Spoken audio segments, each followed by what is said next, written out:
하나님의 말씀 누가복음 5장 4절에서 8절의 말씀을 같이 교독하겠습니다. 제가 가지고 있는 성경은 신약 성경 95면에 나와 있습니다.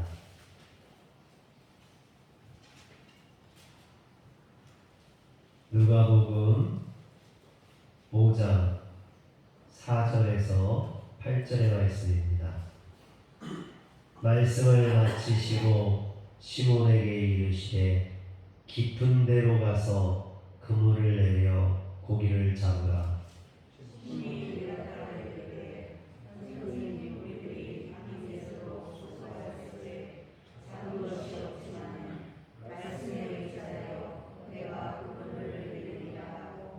그렇게 하니 고기를 잡은 것이 심이 많아 그물이 찢어지는지라.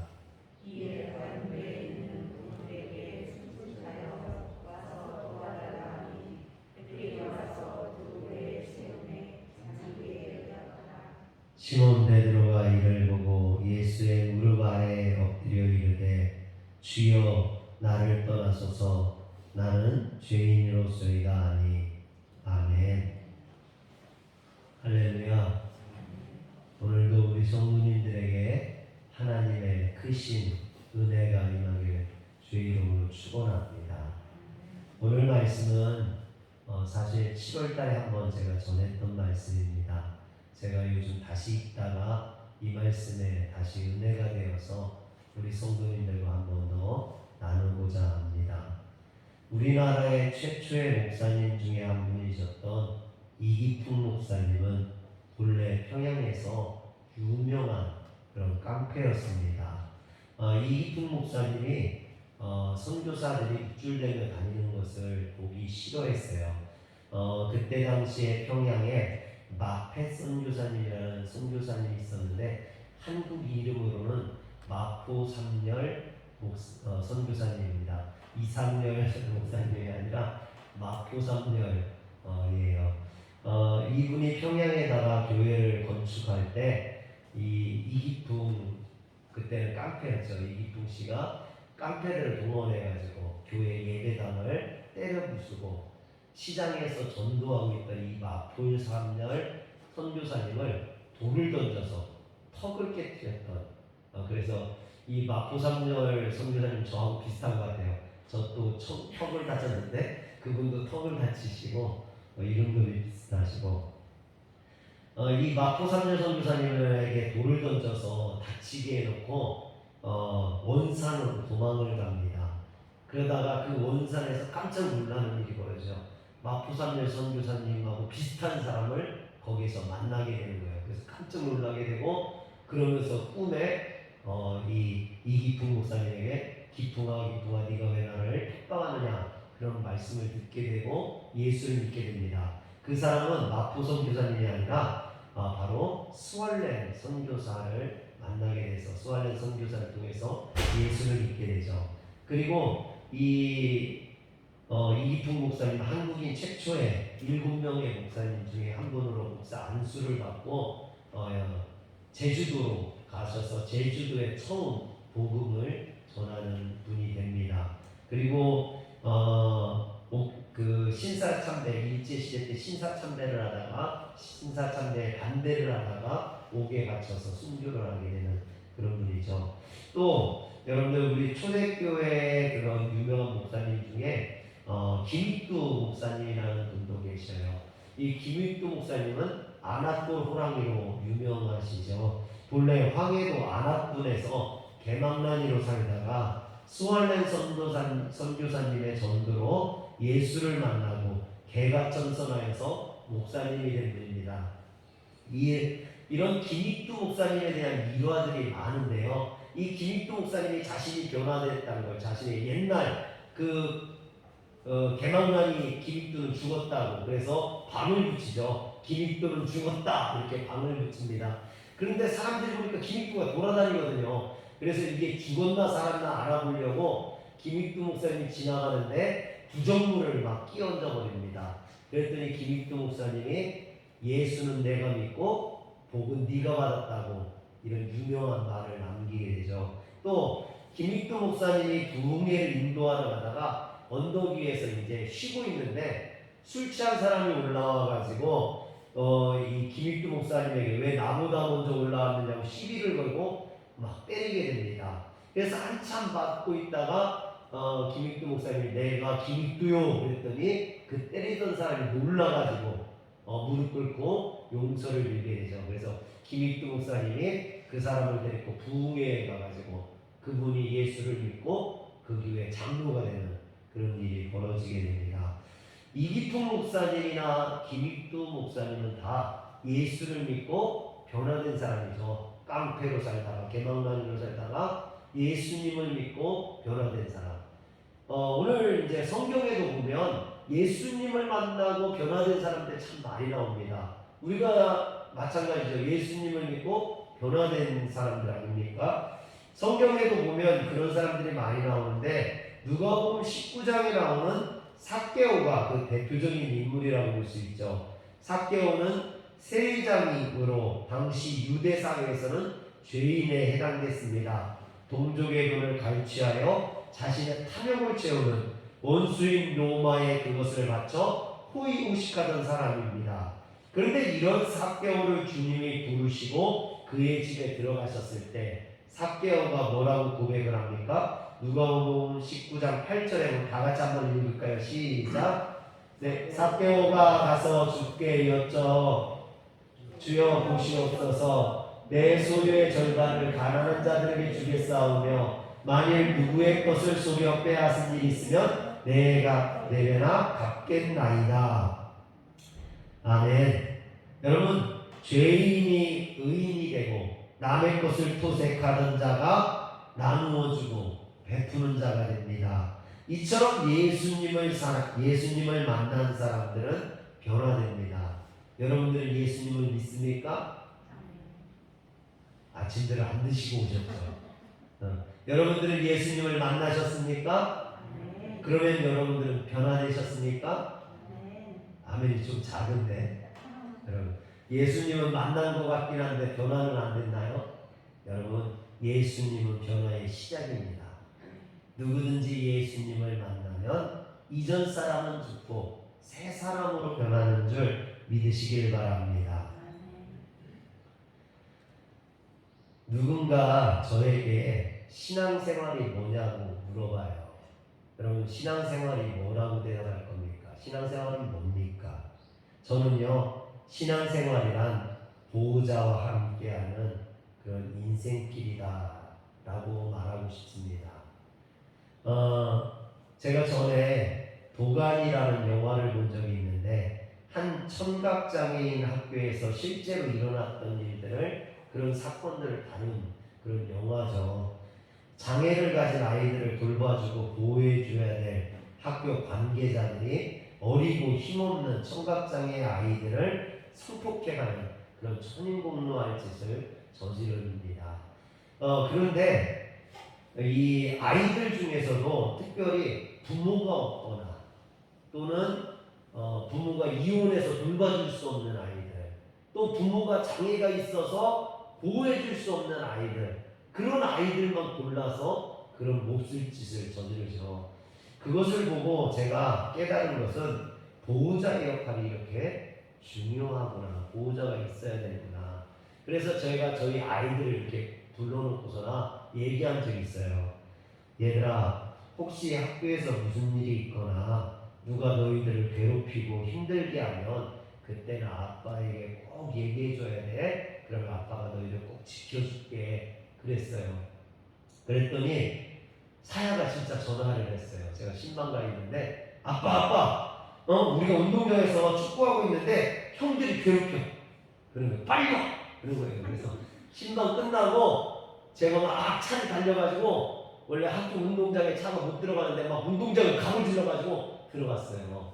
막 들어가가지고 그랬더니 애들이 막 목사님이랑 막 우르르 몰려들었는데 사야를 찾아보니까 사야는 제가 늦어가지고 신방 갔다 오니까 늦어가지고 이미 학원을 갔고 없는 거예요. 근데 이 녀석이 그냥 간 게 아니라 경찰서에 전화해가지고 형들이 괴롭힌다고 그래가지고 이 괴롭혔던 애들이 바짝 쫄아 있는 거예요. 거기다가 제가 운동장을 막 가로질러가지고 차를 몰고 들어와가지고 사야 괴롭힌 놈 어디 있어? 누구야? 그러니까 얘네들이 겁을 먹은 거예요.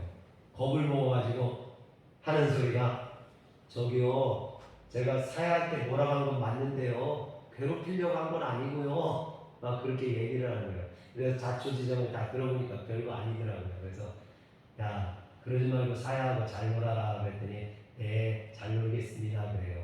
그래가지고 제가 10,000원짜리를 하나 그래가지고 애들한테 주면서 이걸로 같이 가서 아이스크림 사 먹어라 그랬더니 애들이 좋아하는 거예요. 그래서 저는 또 이렇게 멋지게 이제 부드럽게 운동장에서 차를 몰고 나왔습니다. 여러분, 부모는 아이들의 보호자입니다. 아이들은 연약하고 불의에 대해 저항할 수 있는 그런 능력이 떨어집니다.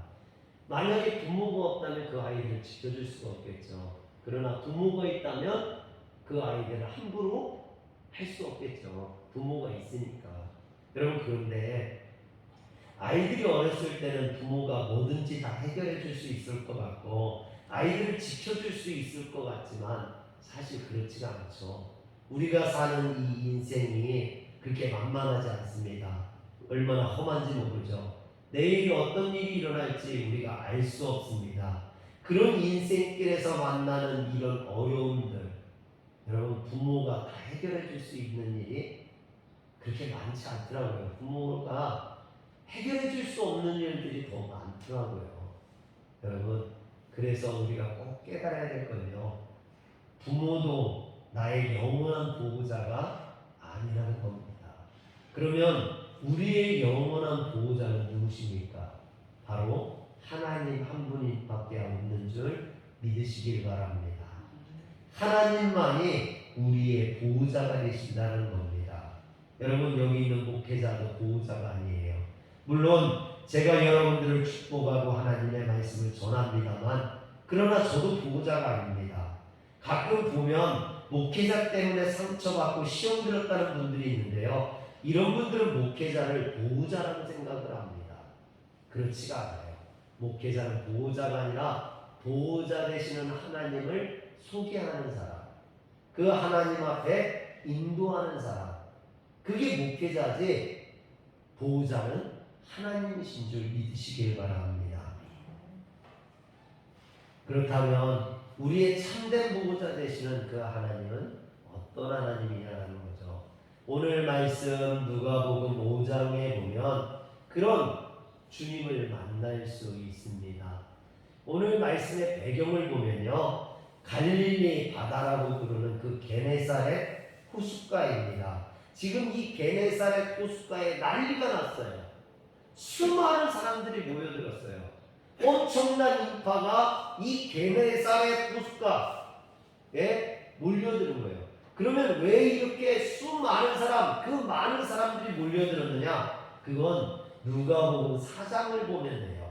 누가복음 4장에 보면 예수님께서 귀신 들린 사람의 귀신을 내어 쫓으시고 병자들의 병을 고쳐주셨어요. 그것이 소문이 나니까 많은 사람들이 병자를 고치고 귀신을 내어 쫓는 예수님을 보려고 몰려든 거예요.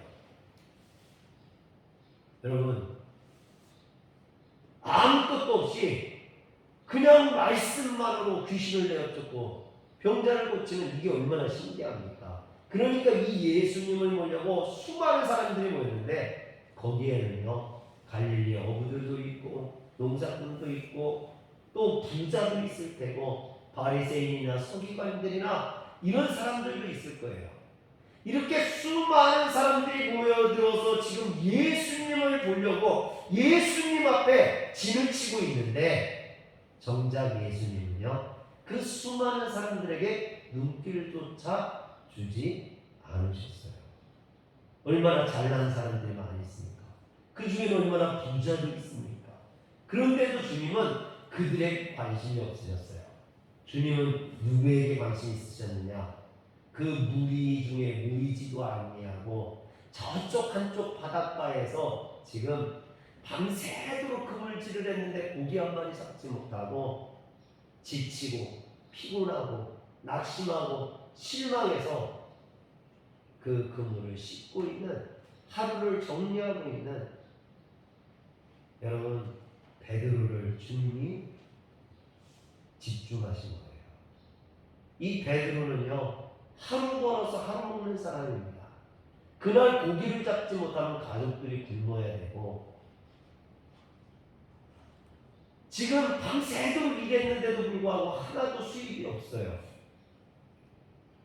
오늘은 뭘 먹어야지? 우리 애들에게는, 가족들에게는 가서 뭘 줘야 되나? 이걸 지금 고민하느라고 예수님이 병자를 고쳤는지, 예수님이 귀신을 내쫓았는지, 그런 거에 관심도 여력도 없는 거예요. 밤새도록 일해서 피곤하고 지쳐서 빨리 그물이나 씻고 쉬고 싶은 그런 베드로를 주님이 집중하신 거예요. 여러분, 어떻게 보면 베드로는 실패한 사람입니다. 밤새도록 그물질을 해도 고기 하나 잡지 못했어요. 거기 있는 모든 어부들이 다 그렇지는 않은 거예요. 유독 베드로만 그런 거예요. 다른 사람들은 고기도 잡고, 다른 사람들은 더 빨리 그물을 정리하고, 다른 사람들은 예수님 구경하러 갔는데 베드로 혼자 고기 못 잡은 거죠. 어떻게 보면 실패한 인생, 다른 사람들보다 뒤처지는 초라한 그런 보잘것없는 인생이죠. 그런데 저는요, 여기에서 은혜가 됐어요. 주님이 그런 베드로를 부르셨다는 거예요. 그런 베드로를 사용하셨다는 거예요. 주님께서 부자나 잘난 사람이나 고기 많이 잡는 사람이나 이런 사람을 사용하신 게 아니라는 거예요. 보잘것없는 초라한, 실패하고 낙심한 그러한, 한쪽에 그냥 부끄럽게 사람들에게 관심도 못 받는 그런 사람을 부르시고 사용하셨다라는 거죠. 지난주 목요일에 시골에 계신 어머니한테 다녀왔어요. 근데 시골에 다녀오려면 운전을 뭐 한 4시간 정도 이렇게 하는데, 갔다 오니까 너무 피곤해요. 요즘은 이제 당일치기로 가기는 좀 어렵더라고요. 갔다 오면 저는 운전을 많이 하면 피곤해가지고 어머니하고 저녁까지 오느라고 집에 오니까 9시가 넘었어요. 근데 그 다음날 새벽 예배가 준비가 안 된 거예요. 너무 피곤하고 힘들어서 그냥 쉬고 싶은데, 그러니까 무슨 생각이 드냐면, 내일 새벽은 쉬고 싶다. 내일 새벽 하루 빠지면 안 될까? 그런 생각이 막 드는 거예요. 그런데 또 새벽에 와서 기도하시는 우리 성도님들을 생각하니까 그럴 수가 없는 거예요. 그래서 피곤한 몸을 이끌고 이제 서재에 나왔습니다. 서재 나와서 어거지로 나온 거죠. 어거지로 나와서 설교 준비를 하는데, 예레미야 22장을 준비하는데 그 말씀이 저에게 은혜가 됐어요. 은혜가 됐다기보다는 저에게 도전이 됐어요. 어떤 저에게 준 경고 말씀 같더라고요.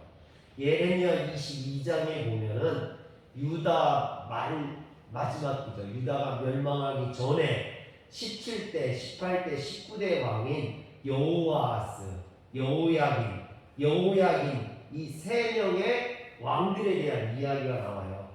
그 왕들에게 주시는 하나님의 경고, 하나님의 심판에 대한 예언이 나와요. 하나님께서 그들을 유다의 왕으로 세워주셨다라는 거예요. 그들을 기름 부어서 높여주셨다라는 거예요. 그런데 그들은 하나님 보시기에 악을 행함으로 목자의 사명을 다하지 못하고 그 직분을 이용해서 악을 행하고 범죄하고 이스라엘 백성들을 타락하게 만들므로 하나님의 심판이 그들에게 주어지게 되었다는 거죠. 결국 그들은 멸망받을 수밖에 없게 되었다는 겁니다. 이처럼 유다에 타락하고 멸망하게 된 그 결정적인 원인이 그들의 목자인 왕들의 타락에 있었다는 거예요. 근데 그 말씀이요, 저에게 다가오는 거죠. 너도 화려한교회 지도자가 아니냐, 목자가 아니냐. 네가 게으르고 네가 나태하면 네가 하나님 보시기에 악한 목자가 되면 너뿐만 아니라 너희 교회가, 너희 성도들이 하나님 앞에 타락하게 된다. 여러분, 이 말씀이 저에게 다가오니까 제가 게으르고 나태하고 정말 피곤하고 지쳐서 좀 쉬고 싶었던 그 마음이 싹 가시는 거예요. 내가 그러면 안 되지. 그래서 준비를 하고 이제 잤는데, 금요일 날 아침에 일어나니까요, 새벽에 4시에 일어났는데 피곤해서 그런지 눈이 안 떠지는 거예요. 눈이 무겁고 일어나는데 온몸이 쑤시고, 이제 들어와서 그 음악을 켜고 이렇게 예배를 준비하는데요, 무슨 생각이 드냐면, 그래, 오늘 설교만 전하고 기도 짧게 하고 일찍 들어가서 쉬어야지, 그 생각이 드는 거예요. 근데요, 말씀을 전하고 제가 불을 끄고 딱 앉았는데 저에게 무슨 생각이 드냐면, 저에게 무슨 말씀이 들리냐면,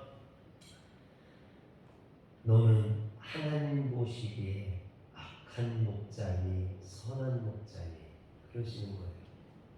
그 말씀이 저에게 들리는데, 기도 짧게 하고 일찍 들어가서 쉬어야겠다는 생각이 싹 가시면서요, 정신이 번쩍 드는 거예요. 그리고 그래서 그날 제가요, 일찍 들어간 게 아니라 제일 늦게 들어왔어요.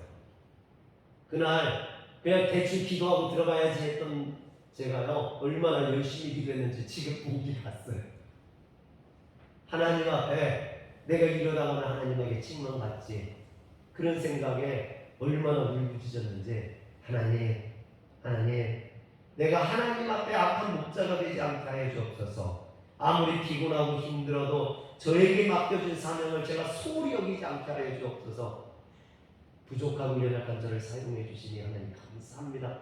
얼마나 울부짖었는지 지금 목이 닳았어요. 사랑하는 성도 여러분, 저처럼 연약한, 저도 목회자지만 피곤하고 힘들면 게을러지고 나태해지는, 타락하기 쉽고 범죄하기 쉬운 그런 연약한 자입니다. 그런데 하나님은 그런 연약한 자를 들어 사용하시는 줄 믿으시길 바랍니다. 베드로가 똑똑해서가 아니라는 거예요.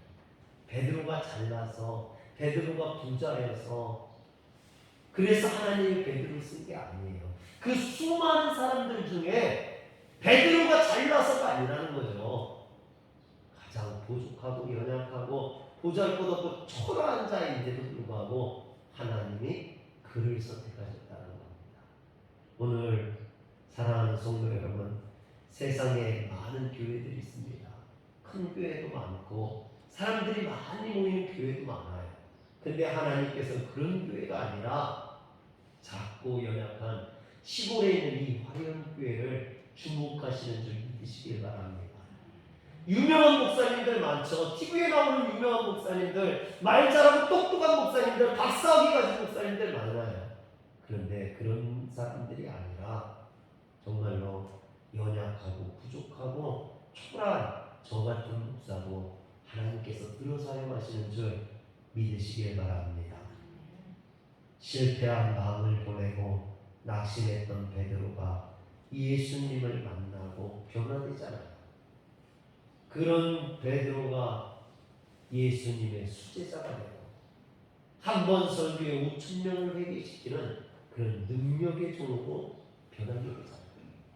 사랑하는 성도 여러분, 우리의 참 보호자 되시는 그 주님을 만남으로 여러분들이 그와 같은 변화, 능력의 역사가 있기를 주의 이름으로 축원합니다. 그렇다면 주님과 동행하는 삶을 살기 시작하면 우리 인생에 어떤 변화가 시작될까요? 베드로에게는 어떤 변화가 있었을까요? 베드로는요, 주님을 만나고 두려움의 대상이 달라졌습니다. 예수님을 만나기 전에는 오늘 뭐 먹어야 되나? 우리 가족들을 어떻게 먹여 살려야 되나? 어떻게 하면 고기를 잡을 수 있나? 이런 것들이 그의 걱정거리고 염려거리고 두려움이었어요. 그런데 예수님을 만나고 나니까 더 이상 그런 게 두려움이 아니라 정말로 주님을 경외하게 되더라는 거죠. 사랑하는 성도 여러분, 우리가 살아가면서 우리 인생에 그런 것들이 얼마나 걱정이 됩니까? 내가 뭘 해먹고 살아야 되지? 우리 학생들은 어느 대학교에 가야 되나? 어떤 직장을 구해야 되나? 어떤 사람을 만나서 결혼해야 되나? 어떤 일을 하면서 살아야 되나? 여러분, 이런 게 우리 걱정거리잖아요. 우리 염려거리잖아요. 베드로가 하고 있는 걱정이 우리가 하고 있는 그런 걱정이잖아요. 그런데 베드로가 주님을 만나고 나니까 더 이상 그런 것들이 걱정이 되지 않더라는 거죠. 주님이 나와 함께 하시면 내 삶에 만선의 기쁨이 넘치는 축복이 함께할 줄 믿으시길 바랍니다. 우리는 그걸 걱정할 필요가 없는 거죠. 내일을 우리가 무엇을 먹을까 걱정하지 마시기 바랍니다. 그건 주님이 책임져 주시는 거예요. 우리는 그 주님의 말씀을 따르고 순종하고 동행하면 되는 줄 믿으시길 바랍니다. 베드로는요, 이 예수님을 만나고 이 체험을 통해서 영안이 열렸던 것 같아요. 그에게 예수님께서 깊은 데로 가서 그물을 던지라고 합니다. 그랬을 때 베드로는요, 내가 밤새도록 고기를 잡았지만 수고했지만 고기를 한 마리도 잡지 못했습니다. 그러나 주의 말씀에 의지해서 나가서 던지겠나이다 하죠. 그래서 나가서 던졌을 때 정말 그물이 찢어지는 그런 수확을 거뒀어요. 그런데 그 베드로가 주님 앞에 뭐라 합니까? 주여 나를 떠나소서 나는 죄인이로소이다. 자신에게 말씀하시는 이 사람이 주님이라는 것, 하나님의 아들이시요 그리스도라는 것을 베드로는 깨닫게 된 거예요. 느꼈던 거죠. 여러분, 만약에 베드로가 이런 영적인 체험을 하지 못했다면 뭐라고 했을까요? 주님 대박인데요? 어떻게 이렇게 고기를 많은 것을 알 수 있죠? 주님, 예수님 나하고 동업합시다.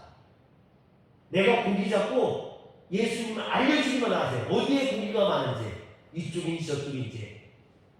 그러면 우리 부자 될 수 있어요. 금방 부자 될 거예요. 여러분, 베드로가 그러지 않았어요. 그 모든 것을 버려두고 주님을 따라갔죠. 할렐루야.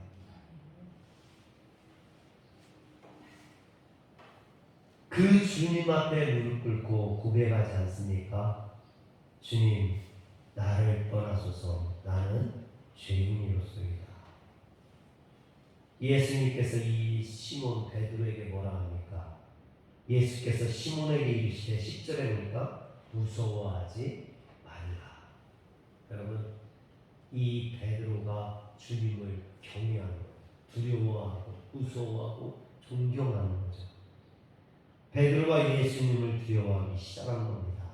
이 놀라운 예수님의 신적인 능력 앞에 무릎을 꿇은 거죠. 참으로 가슴 아픈 것은요, 오늘날 교회 안에 이런 두려움이 없다는 거예요. 여러분, 지금 베드로가 배 안에서 주님 앞에 있는 것처럼, 주님을 만난 것처럼 오늘 우리는 이 교회 안에서, 이 예배당 안에서 주님을 만나고 있습니다.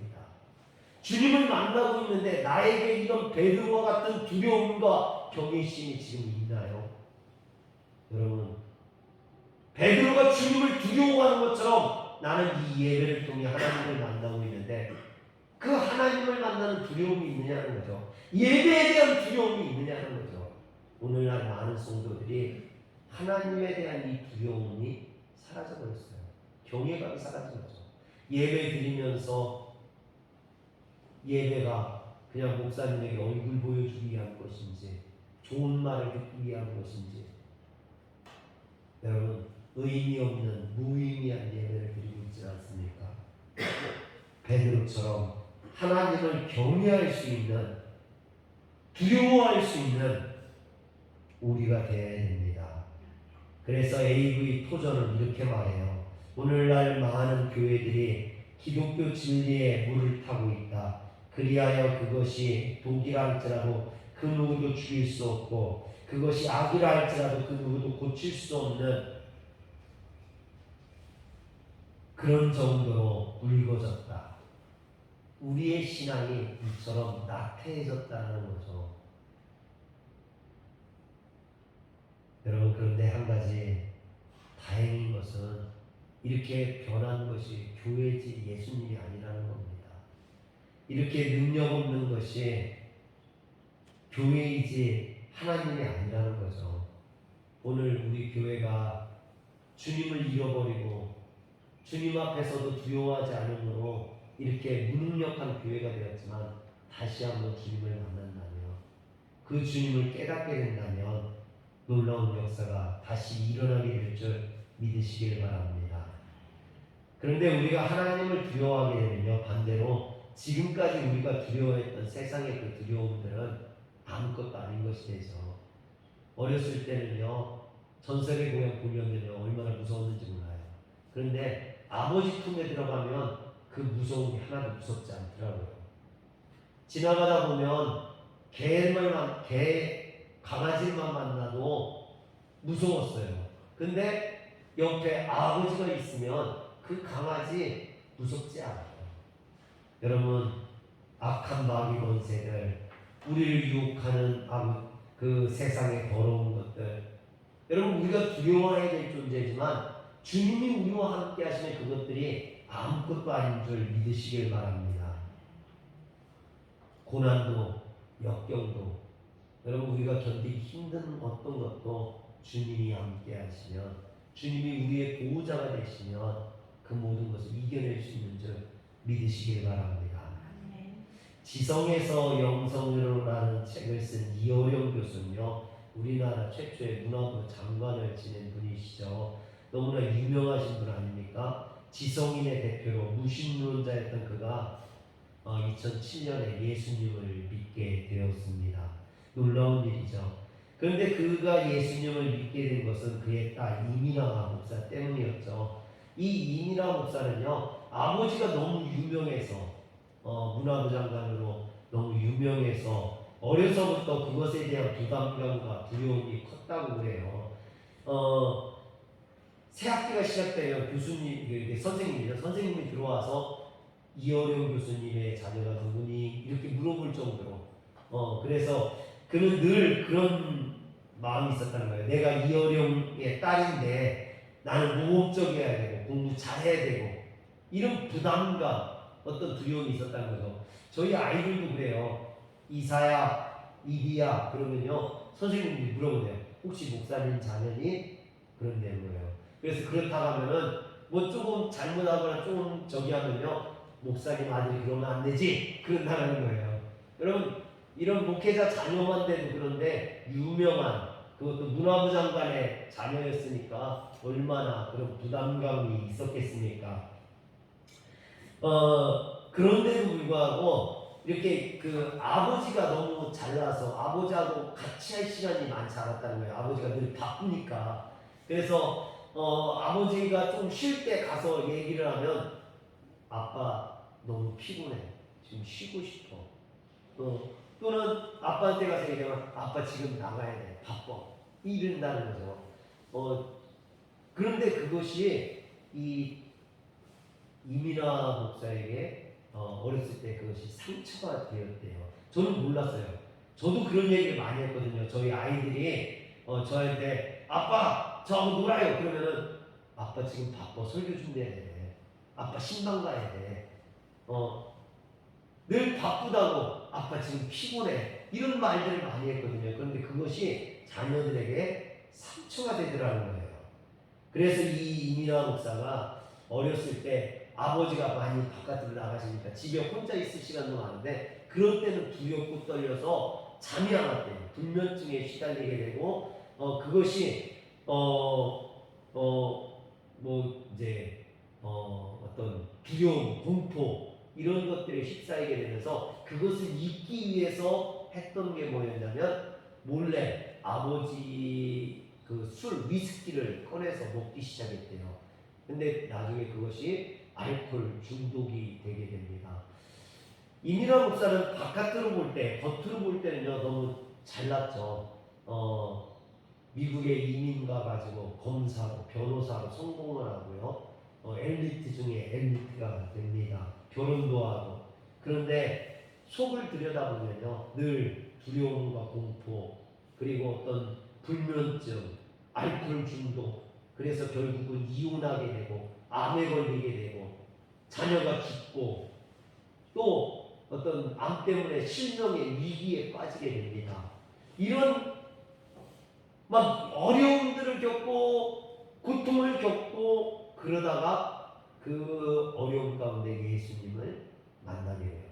잘났을 때, 잘 나갈 때 예수님을 만난 게 아니라 정말로 이혼하고 아이가 죽고 암에 실명의 위기에 이런 어려움 가운데 예수님을 만나게 됩니다. 예수님께서 실패한 베드로를 찾아오셨던 것처럼 그녀를 찾아와 주신 거죠. 예수님을 만나는 그는 더 이상 어둠이나 밤, 실명이나 암 같은 것을 두려워하지 않게 됩니다. 오직 하나님만을 경외하게 되죠. 사랑하는 성도 여러분, 혹 어떤 염려 때문에 잠 못 이룰 일이 있습니까? 건강이나 미래가 불안하십니까? 전능하신 하나님을 만나시기 바랍니다. 그 주님을 만나시면 그 모든 두려움이 사라지게 될 줄 믿으시길 바랍니다. 이 베드로는요, 예수님을 만나고 그래서 주님에 대한 호칭이 달라졌어요. 예수님을 만났을 때 누가복음 5장 5절에 보면요, 예수님을 뭐라고 부르냐면 예수님을 선생님 이렇게 불러요, 베드로가. 그런데 예수님을 만나고 예수님을 통해서 이적을 경험하고 이 예수님이 보통 사람이 아닌 하나님의 아들이라는 것을 깨닫게 하고 8절에 보면 예수님을 뭐라고 부르냐면 주여라고 불러요. 선생님이라고 부르던 베드로가 예수님이 누구신지를 알고 난 뒤에는 주여라고 호칭이 바뀌게 되는 거죠. 여러분, 제가 주석을 찾아보니까 이 주여라고 부르는 것은요, 예수님을 선생님이라고 부르는 수많은 사람들 가운데 개인적으로 주님을 경험한, 친밀함을 경험한 사람만이 주여라고 부른다라고 되어 있더라고요. 여러분, 오늘날 여러분들은 예수님을 뭐라고 부릅니까? 성인? 아니면 선생님?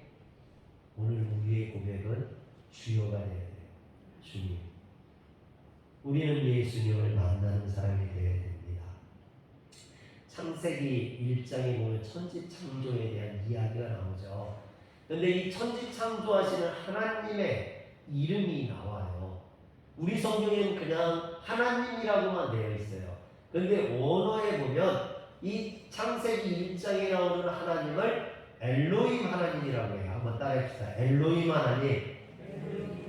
엘로힘 하나님. 이 엘로힘이라는 것은 능력의 하나님이라는 뜻이에요. 권능의 하나님.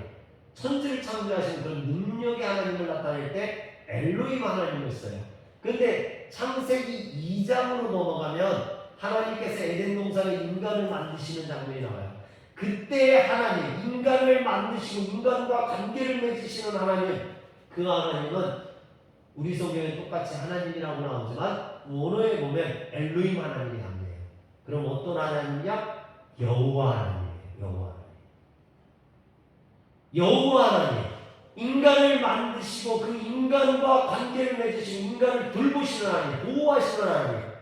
그래서 이스라엘 백성들을 구원하기 위해서 출애굽시키기 위해서 하나님께서 모세를 보내실 때 모세가 하나님의 이름을 물어보죠. 하나님께서 뭐라 합니까? 나는 스스로 있는 자라 여호와이다. 여호와 하나님이라 가르쳐주시죠. 이스라엘 백성들을 선택하시고 그들을 보호하시는, 그들을 지키시는 하나님, 여호와 하나님이라는 겁니다. 오늘 우리와 관계를 맺어주시는, 그래서 나를 지키시고 나를 돌보시는 하나님, 나의 하나님, 그분이 누구라고요? 여호와 하나님이야. 여호와. 여러분, 오늘 우리의 호칭이 바뀌어야 됩니다. 단순히 능력의 하나님이 아니라, 나와 관계없는 하나님이 아니라 나를 만나주시고 나를 돌보시고 나를 보호해 주시는 그 하나님, 여호와 하나님, 그 하나님을 나의 하나님으로 고백할 수 있으시길 바랍니다. 시편 23편에 보면 다윗이 그래서 여호와는 나의 목자시니 내게 부족함이 없으리로다 라고 고백하지 않습니까? 다윗은요 부족함이 없는 인생이 아니라 참 파란만장한 삶을 살았죠. 사울왕에게 쫓겨다니나 늘 피곤하고 고달프고 괴로운 인생을 살았습니다. 이 말을 고백했을 때가 다윗이 왕에 있을 때가 아니라 사울왕에게 쫓겨다닐 때였죠. 그런데도 불구하고 나의 하나님 여호와 하나님이 나를 지켜주시기 때문에 내게 부족함이 없다라고 이야기합니다. 사랑하는 성도 여러분, 하나님을 나의 하나님이라고 만나시고 고백하시면 그 하나님이 여러분들을 지켜주시면 여러분들에게 부족함이 없게 되는 줄 믿으시길 바랍니다. 오늘 우리가요 이 하나님 나를 보호하시는 하나님을 만나면 우리 인생의 해석이 달라져요. 인생은 해석이라고 하지 않습니까? 우리가 보는 눈이 달라진다는 거예요. 오늘 우리가 예배 전에 부른 찬송가 151장 후렴 부분에 보면 십자가 십자가 내가 처음 볼 때 나의 마음의 큰 고통 사라져 오늘 믿고서 내 눈 밝았네 참 내 기쁨 영원하도다 했습니다. 십자가를 처음 볼 때 그것은 실패처럼 보였고 무거운 짐처럼 보였고 고통처럼 보였다는 거죠. 그런데 그것이 나의 구원의 증표임을 깨닫게 되니까 더 이상 십자가가 무거운 짐이 아니라 부끄러운 것이 아니라 그것이 자랑거리가 되고 기쁨이 되고 나에게 주시는 축복이라는 것을 깨닫게 되는 거예요. 할렐루야. 십자가 십자가 내가 처음 볼 때에 나의 마음의 큰 고통 사라져 오늘 믿고서 내 눈 밝았네 참 내 기쁨 영원하도다. 할렐루야. 여러분 주님을 만나고 나니까 주님이 선생님이 아니라 주여라는 것 나를 지키시고 보호하시는 분이라는 걸 깨닫고 나니까 내 삶에 모든 두려움이 사라지고 걱정과 염려가 사라지고 그 주님이 나에게 만선의 기쁨을 충만한 은혜를 보여주실 줄 믿으시길 바랍니다. 기도하겠습니다. 전능하신 하나님, 우리 인생의 고통스러운 순간 실패의 경험, 절망의 순간, 낙심이 될 때 우리가 하나님을 만나게 하시고 우리의 보호자 되시는 주님을 바라보게 하여 주시옵소서. 그 주님을 만남으로 우리 인생이 변화되게 하시고 주님이 주시는 그 소망과 기쁨으로 넘쳐나게 하여 주시옵소서. 우리 주 예수님의 이름으로 기도합니다. 아멘.